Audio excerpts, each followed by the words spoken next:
The South Korean government says North Korea doesn't seem to know what to make of U.S. President-elect Donald Trump, which could be why the regime still hasn't released an official response to his election victory.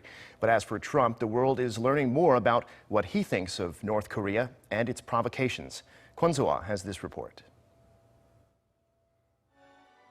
Trying to picture the incoming president of the United States' views on diplomatic affairs appears to be difficult not only for Seoul, but also for Pyongyang.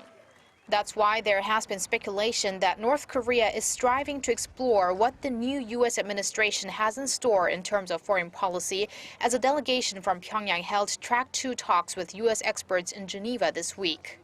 While the South Korean government renewed its stance Friday that both Seoul and Washington do not put special meaning into this type of talks, the unification ministry stated Pyongyang does seem to be unsure of what to expect. It may not be easy for North Korea to be evaluating U.S. President-elect Trump. The regime probably hasn't yet assimilated the new circumstances, which is why we believe it's not easy for the North to release a statement.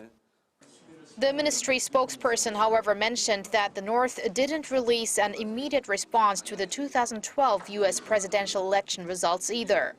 There seems to be a clearer picture on what the incoming Trump administration sees of North Korea's provocations. In an op-ed for Time magazine published Thursday, former NATO Chief Admiral James Stavridis wrote that North Korea will be the #2 security agenda of the incoming U.S. president.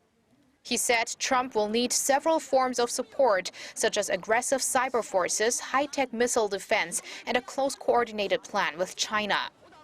And regarding Beijing, Trump has been already aiming to put more pressure, including secondary sanctions on those engaging in financial transactions with North Korea, as he hints in his book Crippled America, which was published last year in context to his 2016 campaigning.